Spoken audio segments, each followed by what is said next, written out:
మలుపు చూస్తూ ఉన్నాం, రోజుకో వ్యాఖ్యలు వింటూ ఉన్నాం, రోజుకో వాదన వింటూ ఉన్నాం.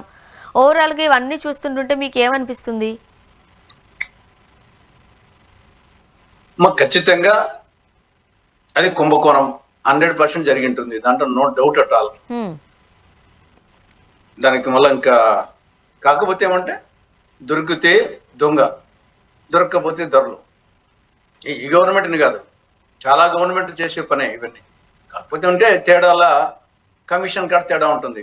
అది 5%, 10%, 20%, 30% అని ఆ కమిషన్ కార్డ్ తేడా తప్పనిచ్చేసి అన్ని గవర్నమెంట్లు చేసే పనే ఇది. కాకపోతే ఉంటే ఏ గవర్నమెంట్ అయినా సరే దొరికితే దొంగ, దొరకకుంటే దొర. 100% దీంట్లో నో డౌట్ అటాల్. ఇంకా ఇప్పుడు ఎలక్షన్ ఖర్చులు చూస్తున్నప్పుడు గ్యారంటీ వస్తుంది ఖచ్చితంగా ఏ దాంట్లోనే కుంభకోణం. అది ల్యాండ్ కానీ, శాండ్ కానీ, వైన్ కానీ, మైన్ కానీ, ఎర్రచందనం కానీ, ఎర్రమట్టి కానీ, సబ్సిడీ బియ్యం కానీ దొరికిన చోటల్లా అవకాశం ఉండే వాళ్ళు వచ్చేసి కుంభకోణాలు చేస్తే తప్ప ఈ ఎన్నికల్లో కంటెస్ట్ చేయలేరు. అటు పార్టీ కానీ, ఇటు అభ్యర్థులు కానీ. కాబట్టి ఖచ్చితంగా జరిగి ఉంటుంది. ఇక్కడ నాకు తెలిసి కొంత పకడ్బందీగానే జరుగుతూ ఉంది. అటు సిట్ ఇన్వెస్టిగేషన్ కానీ, అటు ఈడీ ఇన్వెస్టిగేషన్ కానీ బాగా ఫాస్ట్ గానే కొంత పకడ్బందీ జరుగుతుంది. ఎందుకంటే అరెస్ట్ చేసిన వ్యక్తులందరూ ఏం ఆషామాషి వ్యక్తులు కాదు. ఆల్మోస్ట్ జగన్మోహన్ రెడ్డికి కుడి ఎడమ భుజాలనే అరెస్ట్ చేయడం జరిగింది. పొలిటికల్ గా తీసుకుంటే మిథున్ రెడ్డి, చెవిరెడ్డి భాస్కర్ రెడ్డి, అట్లా అధికారుల పరంగా తీసుకుంటే కృష్ణమోహన్ రెడ్డి కానీ, ధనంజయ రెడ్డి కానీ, బాలాజీ కానీ. కాబట్టి పకడ్బందీగానే చేస్తున్నట్టుంది. వాళ్ళు ఆల్రెడీ ఛార్జ్ షీట్ ఉడికే పెట్టడం జరిగింది. ఛార్జ్ షీట్ లో డైరెక్ట్ గా జగన్మోహన్ రెడ్డి పేరే మెన్షన్ చేయడం జరిగింది. ఛార్జ్ షీట్ లో ఏం చెప్పారు? The collected amounts are eventually handed over to Kethireddy Rajasekhara Reddy A1. Rajasekhara Reddy would then pass the money to Vijayasai Reddy A5, Mithun Reddy A4, Balaji A33, who would transfer it to former chief minister YS Jaganmohan Reddy. పేరు కూడా మెన్షన్ చేశారు ఛార్జ్ షీట్, జగన్మోహన్ రెడ్డి పేరు కూడా.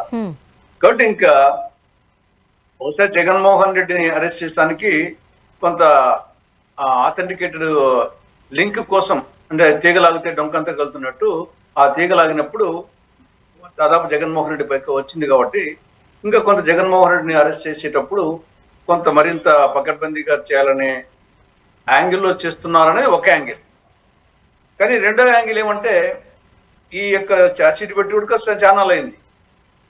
దానికి ఇన్నాళ్ళు ఎందుకు లేట్ చేస్తున్నారంటే బహుశా ఏమన్నా పైన ఉపరాష్ట్రపతి ఎన్నికల్లో బీజేపీ స్పాన్సర్డ్ క్యాండిడేట్ కు జగన్మోహన్ రెడ్డి సపోర్ట్ చేస్తున్నాడు కాబట్టి అది ఏమన్నా పనిచేస్తుందా అనేది అనుమానం వస్తుంది. మొన్నటి వరకు ఇదే అనుమానాలు చాలా బలంగా వినిపించాయి సార్.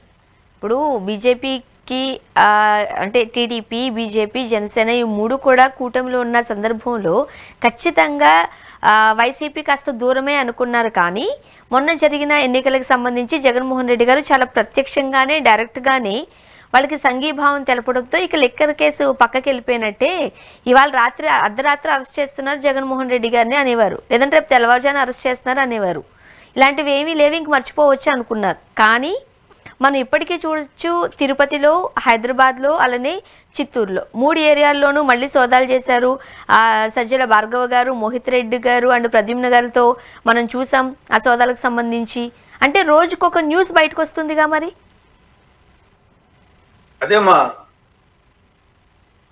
నాణ్యానికి బొమ్మ బరుసన్నట్టు ఒకవైపు చూసినప్పుడు అట్లా అనిపిస్తుంది, ఇంకొక వైపు చూసినప్పుడు ఆల్మోస్ట్ వచ్చేసి అందరు అయిపోయినారు. ఇవన్నీ ఇంకా ఆల్రెడీ చేసినట్టే కదా.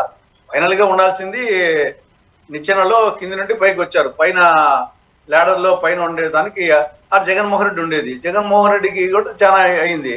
కాబట్టి ఇక్కడ జగన్మోహన్ రెడ్డి విషయంలో డిలే చేస్తాం అనేది ఒక యాంగిల్. ఏదో మిగతా వచ్చేసి కొంత ఎఫెక్టివ్ గా చేశారని ఇంకో యాంగిల్ వస్తుంది.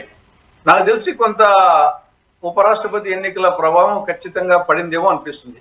ఇవన్నీ చిన్న చిన్నవి, ఇంకా వచ్చేసి ఇవన్నీ వరకు ఏదో చేస్తున్నామని అనిపించుకునే దానికి తప్ప ఆల్రెడీ ఎవిడెన్స్ చాలా మటుకు ఛార్జ్ షీట్ లోనే మీరు పెట్టారు కదా. ఇవన్నీ ఇంకా అడిషనల్ గా ఏముంది దీంట్లో? ఛార్జ్ షీట్ లో జగన్మోహన్ రెడ్డి పేరు ఇండైరెక్ట్ కాకుండా డైరెక్ట్ గానే పెట్టినప్పుడు ఇంకా ఇదంతా డొంక తిరుగుడు ఎందుకు? కాబట్టి డెఫినెట్ గా పైనుంటి ప్రెజర్ ఉన్నట్టు కనిపిస్తా ఉంది. ఉపరాష్ట్రపతి ఎన్నికల ప్రభావం బాగా పడిందేమో అనిపిస్తుంది. ఇవన్నీ మిగతాయి వచ్చేసి సజ్జల భార్గవ రెడ్డి కానీ ఇవన్నీ ఇంకా ఏదో మేము చేస్తున్నామని అనిపించుకోవడానికి ప్రయత్నం చేస్తున్నారేమో. కొంతవరకు ఉపరాష్ట్రపతి ఎన్నికల ప్రభావం ఉందేమో అనిపిస్తుంది.